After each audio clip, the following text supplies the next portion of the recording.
Hi, and welcome to the BA Project, where we talk about the good, the bad, and this week, the human side of designing a service. My name is Drew, and I'm joined by my co-hosts, Catherine Moore and Christina Matier.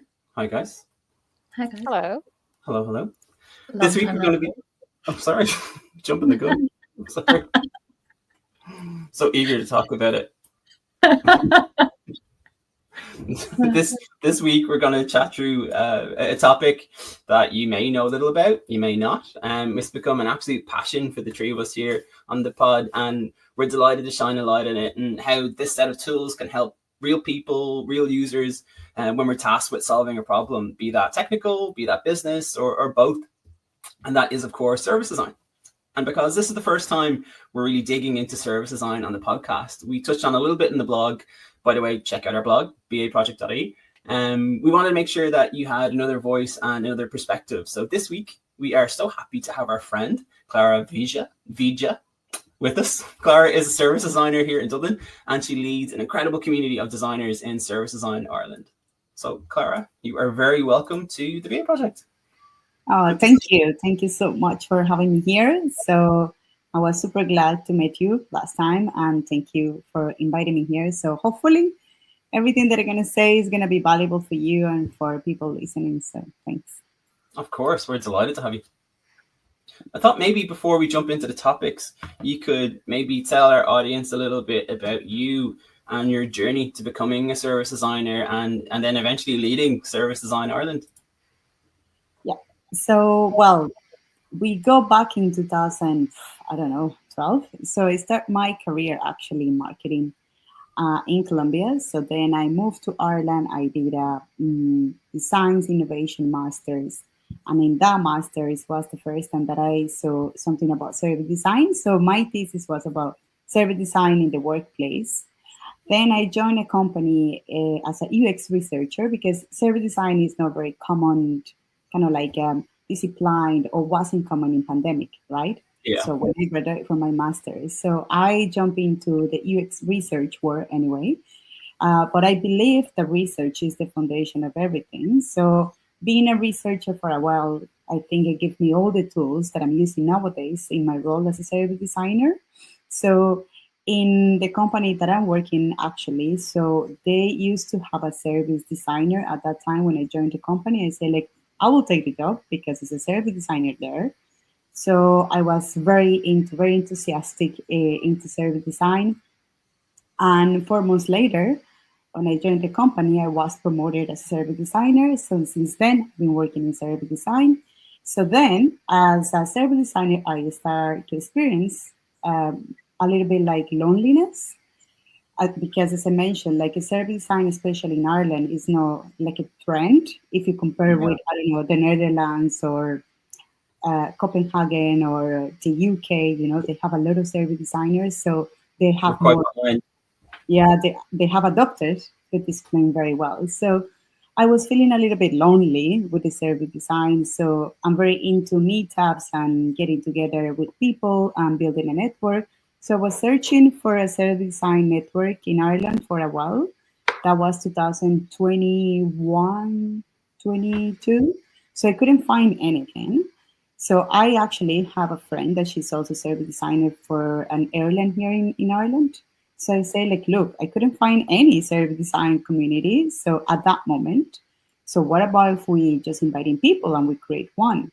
So I started to reach out people through LinkedIn and say, like, do you want to have a coffee? So once the people decided that they wanted to have a coffee with me, so I spread the word, I invited more people. And in that opportunity, it turned out was like 12 people, and I was expecting just 3 people to meet me. So since then, that happened 2 years ago. We have been building the community, but actually I realized that the community exists already, but that was before pandemic. But in pandemic, just the community get paused because, you know, like everything was shut down and people get involved into family stuff. So since 2022, we kind of like re-energized the community in service design Ireland. So, and we have been running for 2 years. Wow. And 12 people, I know it doesn't sound like a lot, but you can do a lot and make a big impact with 12 people. There's successful cults that have less people than 12. So that's pretty Especially good. Because the community is quite small, you know, like Service design is something that it has been growing in Ireland for the last couple of years, and probably since we have somebody in public services leading service design, so probably that is started to bring more service design roles into the country. But just those things happened probably last year or 2 years ago. So we're probably going to see an increase in service design jobs in the couple of years' time. So. Oh, definitely, and I know we've a list of topics to get through, but you made a great point there with the upcoming increase in opportunities, with the Irish design standards that are coming out too, and with the government portals having to follow a structure similar to the GDS in the UK. I think it's going to make service design necessary for digital transformations. So I can't wait to see that grow. This is just my belief and something that I have been reflecting, analyzing service design in different countries, right? So I have the opportunity to be in Helsinki last year in the conference of Service Design Global Conference. So if the government has service design and they have service design principles, for sure you can see that expansion into commercial companies too, right? But once the government has the foundation and they started to raise in service design, so the other companies started to adopting that discipline too. Snowball effect, I hope.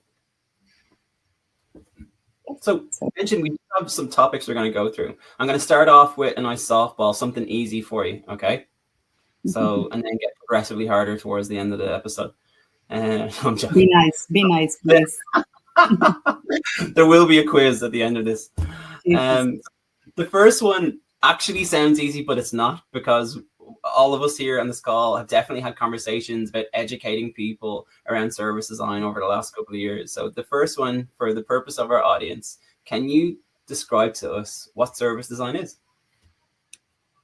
Yeah, as you say, it's a very tricky one. Hopefully I'm gonna nail it this time. But so just think about service design is like the holistic approach. I know that we use a lot this word, but actually this is what we do, because we have this capacity and mindset to see everything from end to end, right? So, and it has to be user centric. So me working in tech, I have been seeing this so much. So I've been looking after all the personas, touch points, all external personas and internal personas. So basically that makes a holistic view of how a service works, right? And a service is basically how we make those products working better, right? So how we make those people get the things that they wanted to get done in a very good experience or good way. So I also believe that service design, it has been, I don't know, misused or misinterpreted, or some people has to change roles or change names in order to be able to step into service design. But basically what we're trying to do is just bring a good experience internally and externally. This is basically what we're trying to do as a service designers. Perfect. So well put. And to follow up on that, just to kind of make it real for people, Christina, from your experience over the last couple of years in service design projects and trying to embed service design in your practice, could you share maybe an example of a service that has been transformed through service design? And that doesn't even have to be one that you've worked on, one that you've observed in the community, or just from using applications and using public services. Yeah, there's. I suppose there's. I was to make a note as Clara was talking there, because I always forget the things that I want to be able to comment on. So if I'm scribbling, that's what I'm doing.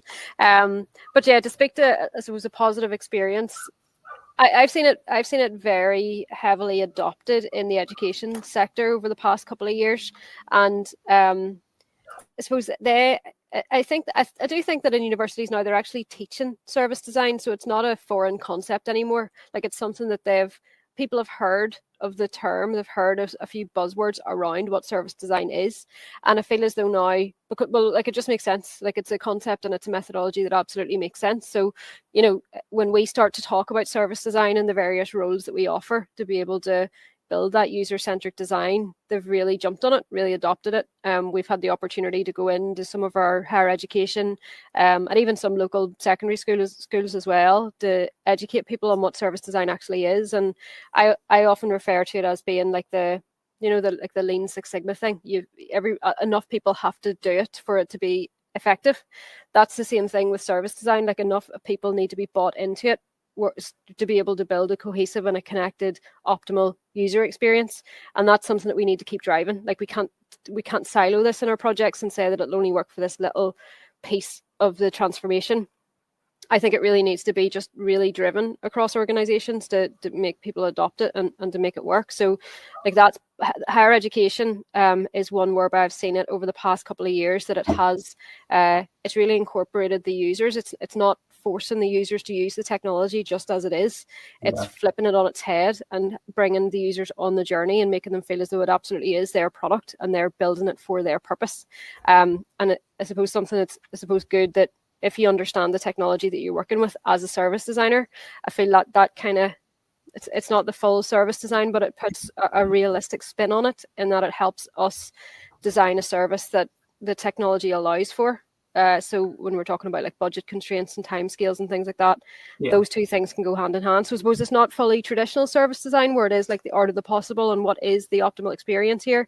I find like in my role that I work at the minute, it benefits me to have a technology head as well as a service design head to be able to make it a realistic and optimal user experience. I don't know if that answered the question. I feel like I went off on a tangent there. No, absolutely did. And you mentioned something there about bringing the users on the journey. And if you take that education example, users would probably be students in that case, right?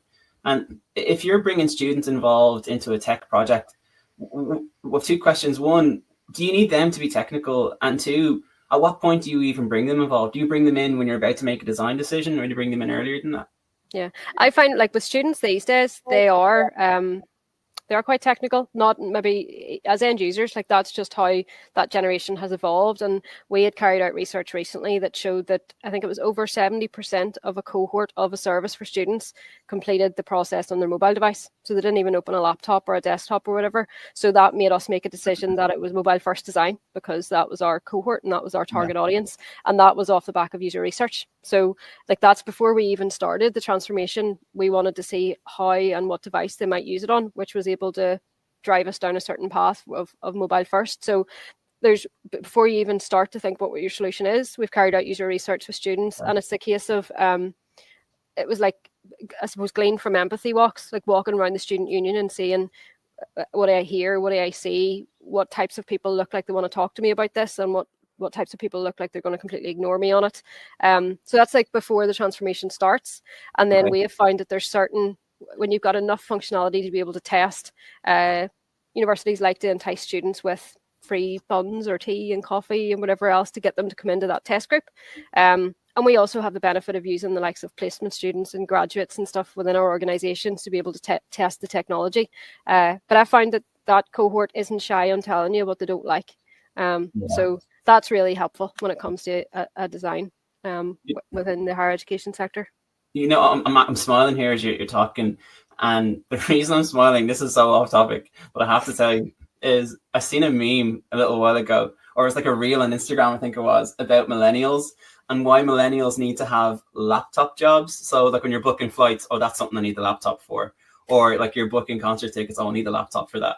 But that's purely things that like people of our age would do. Like the guys in your team, the younger crowd, like they probably don't even own a laptop or have owned one outside work. That's so funny that they went through the full admissions process on their phone. That is it. Like literally applying for university and having to provide like references and proof of education and stuff. Like, they were so comfortable to do that on their phone. I would never in a million years dream of doing that. Like, I just about would book a restaurant on my phone. I have the fear that I'm missing something or I'm going to mess it up. Yeah. I had to set up a gas account recently, and literally I was like, I'll do that when I have my laptop open. I couldn't possibly reference multiple documents while on my phone. I can't believe that's a millennial thing, right? Millennial thing, yeah. I know. It's so true. When I read it, I was like, oh my God, I do that all the time. So true, yeah. But it's like that whole millennial, the millennial versus the Gen Z thing. Like, I've seen like TikToks, guilty of TikTok. I'm a TikToker.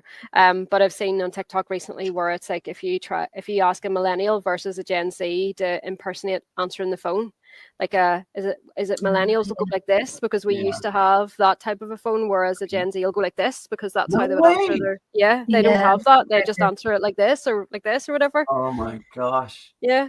So it's all changing times. Wild. And I don't know, like my career, I was used to being the baby in the room, and then I look around at my team and I am nowhere near the baby anymore, and they're using these words that I don't know what they mean. I just never thought I would turn into this person, but it's so good having this current cohort around me because it helps us keep up to date with technology because it is so fast changing, and it really helps to have those types of service designers in the room because they think differently than I think. It's just it's unfortunate that I'm old, and I don't think the same way as they think. So it's good to have that rounded team in the service design practice. However old you feel, my son told me recently that I have minus Riz. Riz. Yeah. Burn. So that's I agree. Yeah, and of course the first question was, why is it minus and what is Riz? Yeah. And then of course, I got schooled, and he was like, "That's why you've got minus Riz." Sorry, back on track. Catherine, with experience, your service design experience, and with your role, I know there's a heavy pre-sales element in your role and trying to educate our customers and educate our business as well about service design or offerings. Can you talk to me a little bit about what resonated with you when you first learned about service design and what kind of drew you into it? I think with service design, it was amazing to hear Clara actually define service design as well as you did, because it's something that always kind of escapes me a little bit, and it's always, whenever I've tried to describe it, I almost have to go back and like relearn it myself, because I think it's a hard concept to define kind of only in a short sentence. So but I think what's resonated with me is trying to put myself in the user's shoes. And when you come from a background of being a technical analyst or being in software development, you already know your solution. You already know you're going to be doing a digital transformation or a digital implementation of a CRM system, a HRM system, some sort of system to manage a certain process. So to a certain extent, you're putting the solution first. Whereas with service design, you're looking at how that service can be better, and then software development might only be a small piece of that or a small element of it. So I think that was at first quite a difficult thing for me to understand.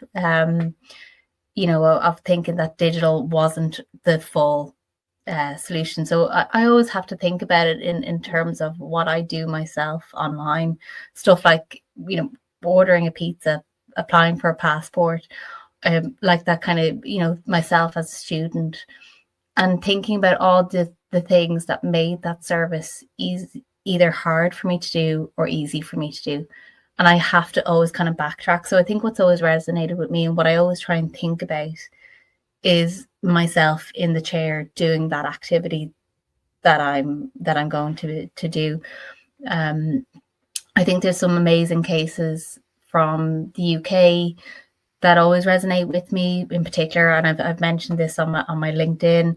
I've mentioned it to multiple people in any work that I've done on service design around the domestic abuse and the domestic helplines that they had in the Scottish government, where they were able to kind of create a very easy way for victims of domestic violence to exit a web page. And because they naturally were thinking, okay, we want to give people information, but that person who's sitting there accessing this information is in a vulnerable situation. They may not, they may need to exit really quickly. They might be under time pressure. They might be under coercive control, but there was loads of things that they considered. And it was just an amazing thing that I suppose I'd never thought about, and just an amazing transformation that they had made by putting that user first. And I think it's a really great example of how important service design is, and like how it can just make such a big difference to that person's life. I think that comes back to, like you were saying there, Clara, about the user research is the thing that underpins it all. Mm-hmm. So without carrying that carrying out that user research for that specific scenario, surely you would never think of that. You know, the technology can do what it can do, and you would never consider totally who the end users are, and that could be something that they've got to do. Like I didn't know about that case, and I hadn't thought about that until you started explaining it there, Catherine. But it's such a key. It's as important to be able to get away from that information with haste as it is to be able to access it. So I mean, that's a great example of service design paying off. Yeah, it's and they were able to kind of put this like a kind of consistent approach to multiple different pages. So it meant that if potentially you were on that page one day and exited, you knew how to do it on other pages as well.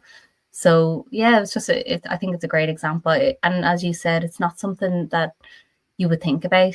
So you'd have to do that user research, and you really would have to have those empathy walks and that empathetic nature and approach to your actual system design. But huge. Like I think there's huge examples of that in the UK where it's you can really see the value of it. Especially in the public sector, I think it's more impactful, all the service design that you do it, because you do it directly with people. So you can see the impact of the service that you're improving or helping to build, right? So it's a little bit different working in B2B myself, because the customer is a little bit far away from us. So the solutions or the ideas or even just a framework, the problem, it takes so much time to do it, because reaching out that customer takes ages. But something that I probably am missing at the beginning when I was talking about service design and listening what you, Catherine and Christina were saying is, if you look at what you have reflecting at is we are the connectors between everything. You know, we are the connectors between the research team, the business team. So why the company needs a service designer is because we bring that sense of experience together, right? So if you're working in public sector, okay, you have a lot of services, but how you put into a context that give an experience to people. And again, for B2B business or any commercial business is how you put the technology together to make sense when people are, I don't know, going mobile first, right? How they're using the phone. It's not just about the artifact, it's the experience around the artifact. So what it makes the service, and that's the reason they need us, because we connect in all those dots. So. And you mentioned earlier on, Clara, that I wrote it down there, the mindset to approach it differently and that holistic approach. Like I was just before this, during my working day, I was prototyping for something, and I was kind of thinking to myself, like, this could, like, maybe that, like, why do our technical resources not just do things like this? Why do they not just prototype like this? But I think they think differently. And obviously they're a lot more technical than me, and they can do the really difficult, not the really difficult stuff, but the let's say the customization stuff versus the configuration stuff that I do and the prototyping that I do. But as a service designer, like you said, we're thinking about it differently. We're trying to consider everything everywhere. Whereas when we're in the BA mindset and we're having to write definitive and detailed requirements, we're dealing with a little piece of functionality. We hand that over to somebody else to build, and they build that piece of functionality. But like when I'm prototyping, I've got to consider all elements. And I think that's something that's come with delivering on service design, that I'm able to do that. Like I'm able to think of everything that's going on. Sometimes I kind of do lose my train of thought because I'm thinking as I'm prototyping, but I suppose that comes from the creativity that comes with prototyping. Like that's what it's meant to be. It's meant to be fluid. You're meant to be able to make mistakes, and you're meant to be able to refine as you go. So that was something that resonated with me, the mindset to approach it differently, and not everybody has that mindset to be able to think like that. So I thought that was quite powerful. Yeah, so changing a mindset or having like a service design mindset is probably a skill that you will build in alongside your career, right?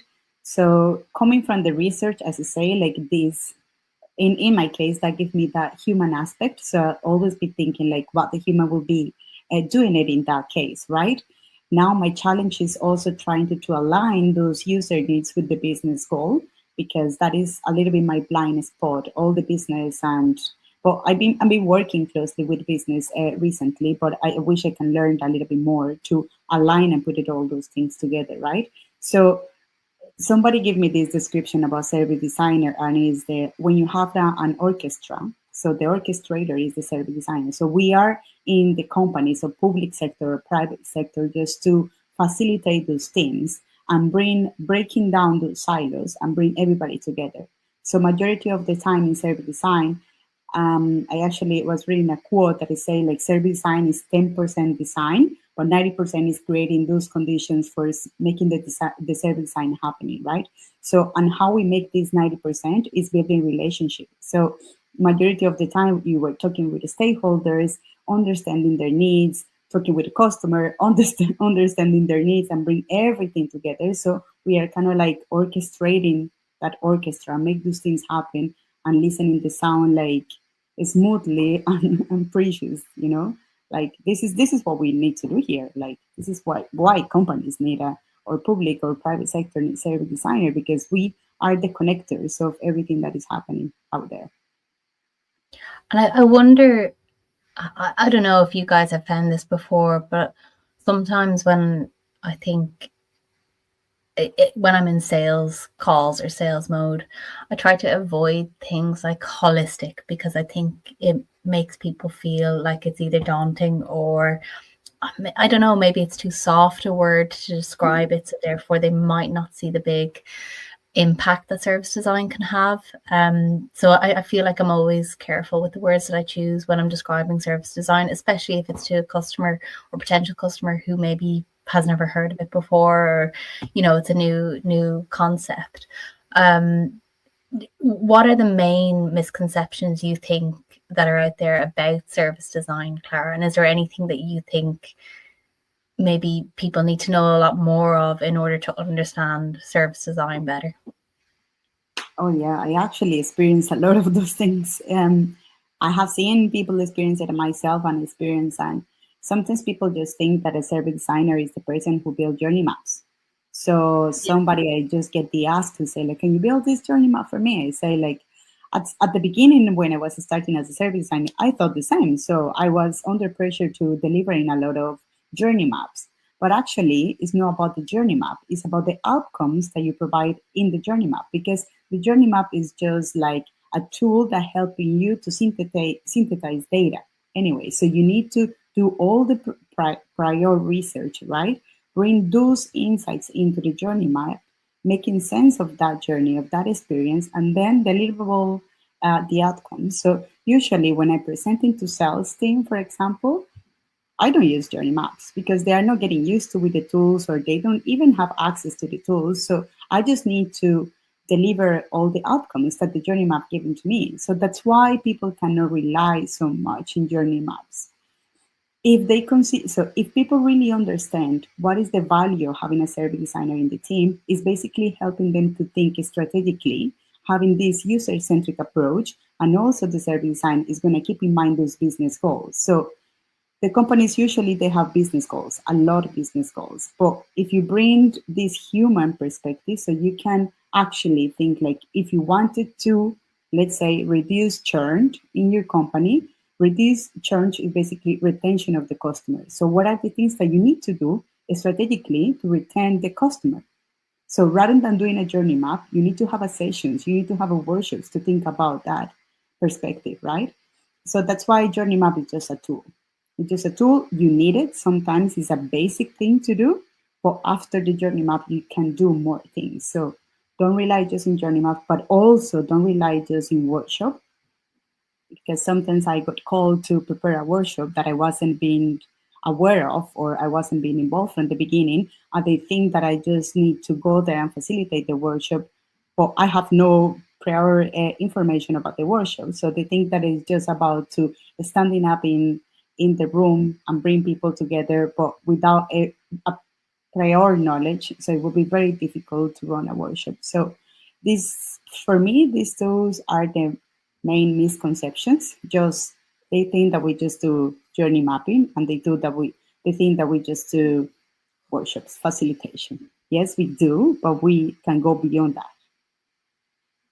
I think that actually was going to be one of the ones for me. And I'm not sure if this is because of the trajectory of my career, but I definitely feel like people think of service design as just an arm of business analysis or requirement gathering. And to a certain extent, yes, it's requirement gathering, but it's so much more than that.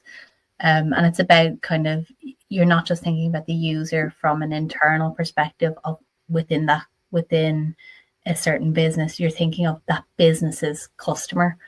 And I don't think people can make that distinction up front. So I think it's that definition, as you said, Christina, that university, knowing that you're not just working on behalf of the university, your customer at that point is the student, is how they experience that service. And it's kind of seeing that as a branch and really putting the onus on the end user, the customer of the business. I think that's kind of been a big misconception that I've seen. Mine is a bit strange in that the terminology has been swapped out for something completely different. So I've had it in a couple of recent interactions whereby when I talk about service design, my customers have thought that it's a service that another provider already offers them. And they're like, I don't need to consider that because I already have a service with another IT provider, for an example. Like they don't get what I'm selling at all. It's something completely different. And it was the first time I came across that, I didn't really know how to respond because I didn't want to tell my customer that they were wrong, or that because that could come across as maybe quite cheeky if I say, oh no, you're like completely wrong there, that's not what I mean. So I was kind of taken aback the first time that a customer said, no, we have a service with X provider, we don't need service design. So I think the sometimes the terminology can be interchanged. Maybe it does make sense to other people, but just picking up the word service and using it completely differently to how we mean when service design. So I found that one interesting. So I'm gonna echo a little bit what you're saying, and something that I have been learning and trying to put in practice in my role is sometimes people say that you need to understand the language and speak the language of others, right? And that is going to be a reflection of you. What is the maturity of service design in the company that you work for? Do they really understand what is service design? If they not, so you need to start to use the Trojan horse. So let's say that I'm working with engineers or I'm working with business. So I try to understand how they communicate. And rather than using the service design word, I try to use experience, because at the end, this is what we're delivering, right? What it matters for me is like we deliver a good experience internally and externally. So if you get confused with the word service design, I'm going to start to use another words that they are more friendly to you and you are more familiarized with those words. So once I step into your project, probably I can start to educating you and then tell you like, oh, this what you did there is service design actually. So started with like proving, right? So it's both sides. Like you need to stepping into projects in order to be able to prove that service design works. So like you need to use a strategy. How are you going to step in? So that's why they use the Trojan horse analogy a lot. But you need to reflect how mature is your company. So what is the level, right? And then, yeah. Which actually I think is a really nice segue for our next topic, because I think in order to make people understand service design, you have to talk about how it impacts them practically. So for the next question, Clara, how do you feel that service design actually does impact people practically? Well, I'm still work in progress, to be honest. And I started like doing a community internally in the company too, something that was called Service Design Chapter, to making people understand the reason that we do service design. Unfortunately, the company went through a lot of changes and we couldn't finish that chapter though. But the mindset is there. And now at least people started thinking more, okay, we need to offer a valuable like experience. And I slowly started to be involved in more meetings, right? But I think the only way to do it is try to start small and then like a snowball, like go on growing. Why the company and probably the world need more service design is because we can see more things that probably people working in just one project see it, right? We have blind spots, but we are very curious and we go and we're trying to understand what those blind spots are. So we like open the horizon and we can build this, okay, you don't like holistic, but end-to-end experience, right? So when people started to see the impact, why things has to be related and interconnected. So this is how we'll be impacting our products. But I know that it's not easy. It requires a lot of education, and this is something that we have to do probably. I don't know if I answered the question, but yeah, no, I think you did. And I think we even touched upon it earlier about how it can impact services practically. Christina, I know obviously you've had this experience within the university sector and kind of seeing like that using mobile first is a really prime example of how it can impact your service practically and for the better, because you may not have known that information before you started out if you didn't do that research.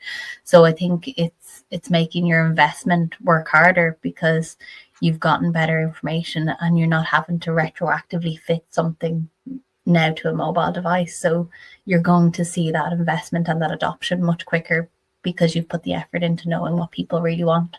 Yeah, and like another arm of it in the universities is that of the staff impact as well. So we one of our universities, we delivered something that was quite quick to implement. It was, to be honest, we were kind of between the cracks with two big projects that needed business cases, and we needed to get the funding released, and we had probably, I don't know, 2 or 3 sprints worth of a gap that we needed to fill, and we went and looked down the priority list and found something that we thought was going to be low effort to deliver, but it actually ended up being one of the most transformational pieces, and it was something that we had existing relationships with the stakeholders. We'd already worked with them before, and we just said that we sort of said, look, we have an opportunity to do something transformational in a short space of time. What is it? Like, what's the thing that's going to make your life better or make the student experience better? And pretty much we digitized a piece of work. And I always follow up with the stakeholders after the fact to see how did it change or what was the positive impact, negative impact, whatever it was. And I caught up with the head of that department, and he didn't speak to the change in the user or in the student experience or anything, or even anything about the technology directly. But what he said was that his staff are just so much happier. So it really positively impacted the morale and the mood of his staff because we digitized something that took a lot of mundane process work away from him, and to the point where he actually thought the product wasn't working because there wasn't a huge backlog of tasks for them to complete because the product worked so well. And it wasn't about the student experience, it wasn't about the money saving or anything like that. It was that he had a much happier workforce and he could feel like a more positive energy coming from his team. So that was as a result of having existing relationships with those users. We'd done extensive research on how their whole operational model works, and we asked them, we said, what's gonna be a high impact piece for you that we could work on together now? And it did. Like, it was something that kind of flew under the radar. As I said, really low cost, really low development effort to get it done, but it massively changed the experience of that team and the mood and the morale and their willingness to be involved in the wider transformation project. So that's one whereby the people, how it's positively impacted the people. That's probably the one that comes to my mind more than anything else that we've done with service design. Thanks, Christina. I suppose elephant in the room or not in the room, Drew has dropped off and he's having issues. So we are kind of going between topics. So sorry. Oh, there's always some technical issues, even though you've got techies on the team. Exactly. The next topic is what are your favorite tools and techniques to use when you're designing a service? Yeah, well, regardless with tools, I think nowadays, like with journey mapping, they have more automated tools out there. So Smaply, they do. We haven't adopted one automated tool yet, but I think the company is in the process to get one. I will just go for automation tools for journey mapping, right? Because the journey mapping is the consolidation of the research from the company and make it sense in experience. So I will just go for automation. But if you don't have it and you have to do more crafty work, so Figma is one, Miro is another one tool that is helping you to visualize those that journey map. So I will go for that one. And regardless with the process, so we're still working in this double diamond process.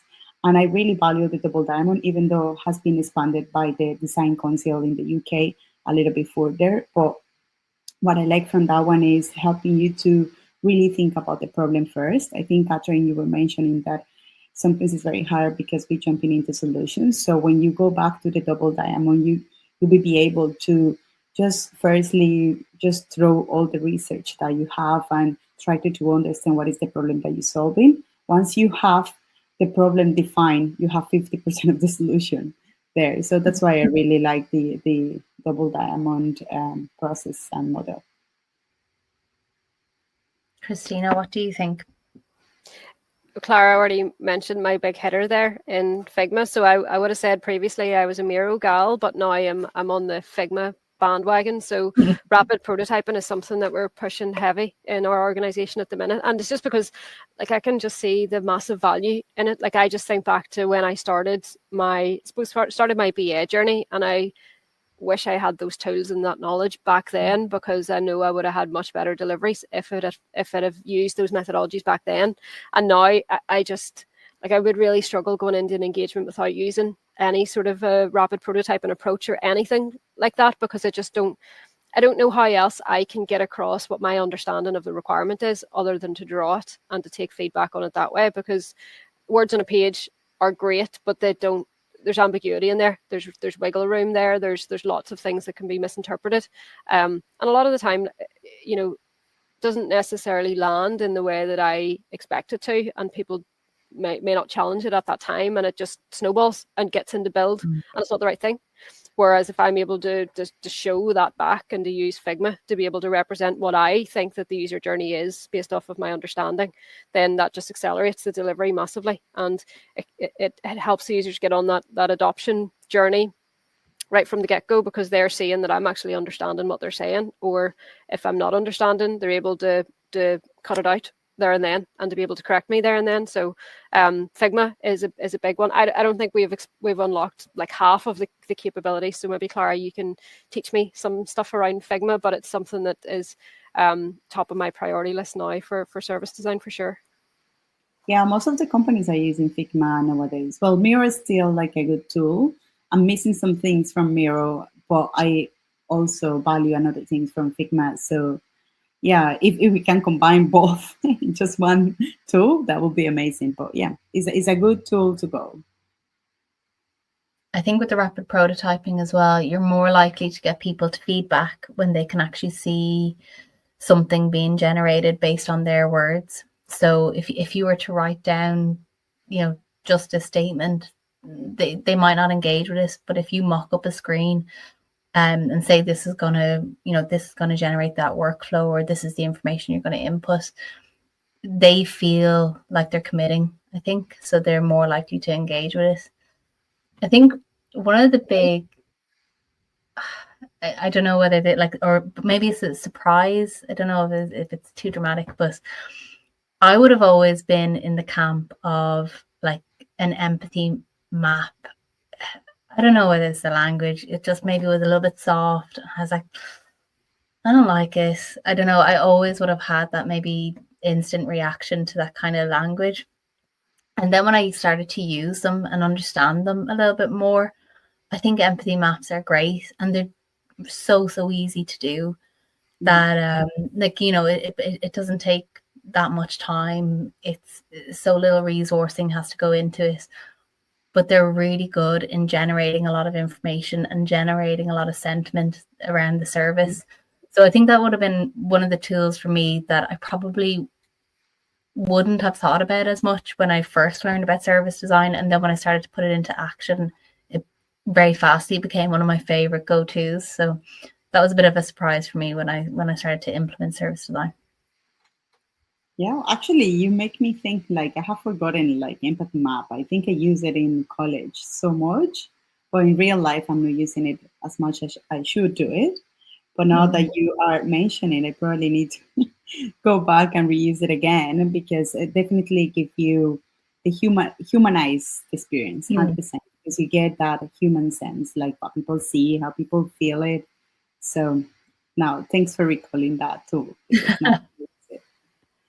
And like I've had that in, again, the higher education sector, where I've walked around the student union and I've seen students trying to scan a QR code to be able to fill in a form, but the connectivity is really bad in that building. So I can see the frustration, and that sort of opened a door for me to go and carry out user research to understand what's happening here. What are you not being able to do, and how can we overcome that? And like the student union building was a big, I suppose, a big investment, transformational building to provide a really nice, safe space for students. So that's what it should be. The connectivity issues need to be overcome and things like that. So it's not always about the technology that we can deliver in the organisation I work for now. Like, I'm able to feed that back to key stakeholders and for them to extrapolate that out to wider. So it's not only for our transformation projects, but to see how those empathy walks can help other departments within the university to improve the service. I was going to say nice of you to join us, Drew, but he's disappeared. Yeah, I know. You just have to go in 3 times and he will be up here. Yeah, I know. Yeah, exactly. Beetlejuice. But I suppose, and Drew would be a good one for the next one, the next question, which is the importance of community, because obviously that's what we're trying to generate with the BA project and with this conversation, and obviously with having Service Design Ireland, we obviously co-hosted an event with you guys recently, and the turnout for that event was massive. It was so amazing to see how many people were actually invested in service design. We talked a little bit about it earlier, but it's just, I think sometimes when you're doing it yourself and you're kind of in your own bubble, you forget that these communities exist and you forget that other people are doing the same. So it's great to see that community get traction in Ireland.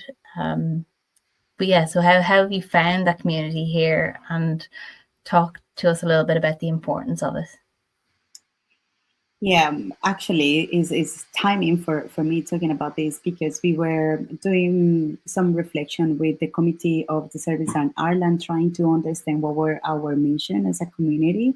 And basically, we wanted just to be this safe space for people to bring support and be inclusive and collaborative as much as we can. So this is just an space for people who are working in the service design field here in Ireland.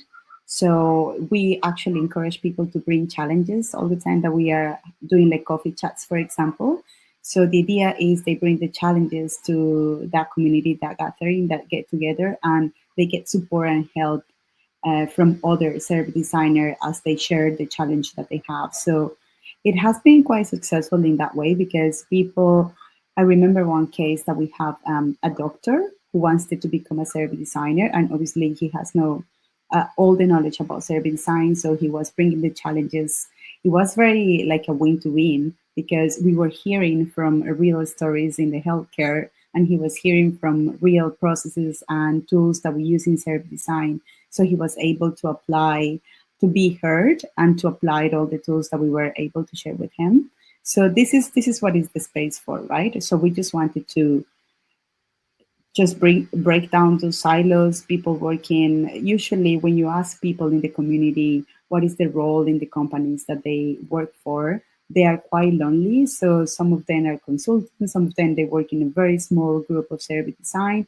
So it is great to have this space. And we also wanted to be kind of like on top and educating people about service design. So one of our missions is raise the awareness about service design in Ireland, right? So we also run some events. We're trying to invite people, speakers who has something trendy to say about service design. So that's why it's a combination between the support that we provide in the coffee chats, and also the education and more academic part that is doing through the events when we have guests invited. So we actually have one last time, I think it was a month ago. We brought somebody from, well, he was coming to Dublin anyway. He works in Boston. So he was running a talk about service design in business transformation. So it was good. We are a small community though. It was a small participation in that one, but was good because it was a workshop hands-on. So we love small groups because we can interact and build relationships stronger. I think it's such a nice thing to have, because like I come from, I always say, surrounded by techies, and there's all these techie meetups, and like there's women in tech meetups, which are great, but like when I go to those techie workshops, I understand about 5% of what people are talking about, and then I look around and everybody is so excited by what is being spoken about, and I'm like, I feel like I'm missing out. I don't know what's going on here. So for to have a space whereby it's stuff that we actually do know, we know everything about it and we can learn from it and things like that. Like I think there's been such a gap for people like us to have something that is for us. We're sort of tagging along to things in the hope that something will resonate, whereas it's the flip side in that it makes sense to us and it's somewhere that we can collaborate and, like you said, like feel a safe space to be able to ask questions and not think it's a silly question. You know, it's a topic that we understand. So I think there was such a gap for it. And I need to find something in Belfast. I need to find if there's a service design Belfast or something. We used to have in Belfast. We don't have this year, but look, you can come here to Dublin and we are just here for you. So, but I don't know, that sounds like you've signed yourself up to be the new El Presidente. Face of service design Belfast. We're looking for one. Like that's the reason for our chapter at the moment, because we need somebody to lead in. So you could be the one. And we've got a great team in here that would love to be part of something like that. So yeah, maybe that's something we could look at for sure. I think as well, like with the community, the service design, especially in Ireland, it's still really new.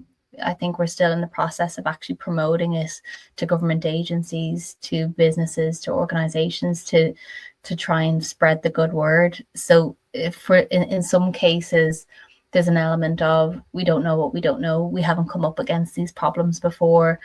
We haven't seen this type of interaction before, or maybe haven't been questioned in this way before. So a lot of this is new. So it's great to have a community to kind of bounce ideas off, because that's how everybody's going to get better in this space. And if we can obviously learn from the UK and Europe in terms of what they're doing with their design principles. But I think for sure we're still kind of knocking ideas around, and that's so important at the minute because it's still in such a kind of immature or like just kind of inception phase, which is great, which is really nice because you're part of something that is just about to kind of grow. And I can imagine that this is going to be the buzzword of the next 5 years. So I think it's really exciting for us to be part of it. But for sure, I think it's important for us to still maintain a touch point with community to kind of learn. Yeah, we also need to consider the market though. So I think that here in Dublin, I don't know, probably I would be mistaken, but some of the companies, they have like the sales teams here or engineers teams here, and the designers, they are based in another space. So my suggestion is we need to keep doing what we are doing it as a community, trying to raise that support and that awareness until the market also will provide us a good opportunity for service design to shine, for example, you know? So they need to start to be aware somewhere else where they have another design teams. Let's say we talk about Google, right? So we know that Google has a sales team here, and probably the design team is in San Francisco. So, but if their awareness continue raising and they bring that mindset to Ireland too, so at the point that they are bringing those mindset of service design here, we already are a strong community. So it's more like a preparing ourselves for what the future is holding for us, right? Yeah, and I think that's where the UK space is maybe a little bit different, in that we do have a lot of because it's beyond just inception in the GB market and the UK market. There's a lot of boots on the ground, I would say, when it comes to service design, and then those other roles. Like when we partner up with big players in the UK, like they have a whole team of service designers. So, and I do think that just comes from where Ireland is in its journey. And like hopefully that's going to be the case for Ireland in the years to come, in that there will be a lot more local resources in those roles, because it's lovely for customers for them to be able to walk on site with their service designers, because it makes it just even more of a human experience. So I think it is probably a shame that we don't have like a community up here in Belfast, because I do feel as though we've got a lot of service designers on the ground here that would definitely appreciate those in-person meetups. So yeah. We go next time. Yeah. Yeah, but definitely raise the awareness. So, and we want to also do something this year with the community, and it's doing a little bit of expansion. So not just be educating or supporting service designer, we also wanted to expand our knowledge beyond that. So go and trying to reach out product owners or engineers or sales and try to educate them about service design and tell them what is the importance to having a service designer in their team too. So, and we also want to go, because we usually partnership with the NCAD, so because they have a master's in service design. So we appreciate it so much as students. We really value students in our community. It's always the door is open for them. But we also wanted to go a little bit beyond that and go into companies too and educate those companies about service design. That is part of the mission of awareness with the community of Ireland.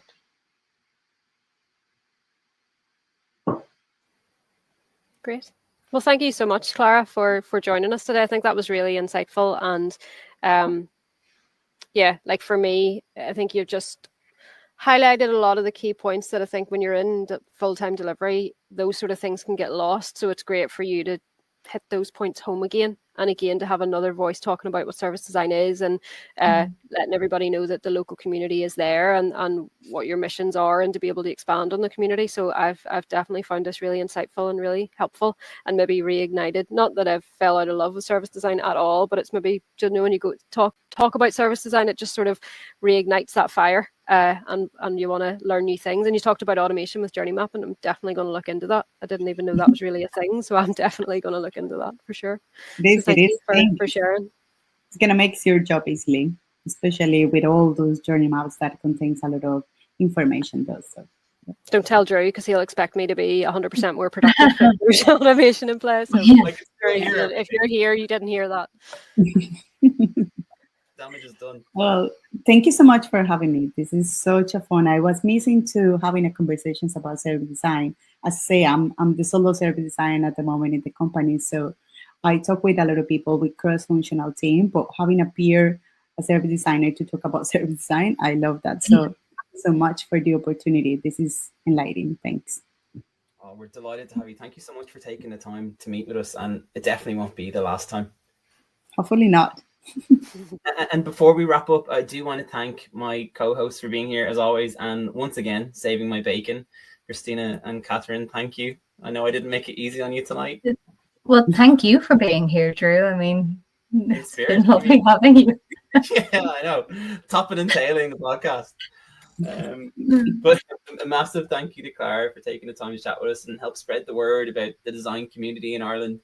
That's us. We'll see you next time. And in the meantime, please comment below. Tell us what your experience of service design has been. And if you wanted to ask a question about how we can help you skill up, as long as it isn't to do with streaming, we can help. If you want to get in touch with us, if you want to write for the BA Project, learn more about what we do, or just get a steer on how to get started with your career in tech, you can find us at thebaproject.ie or simply the BA Project across our socials. Thanks for watching and take care of yourself. Bye. Thanks, guys. Thanks. Bye.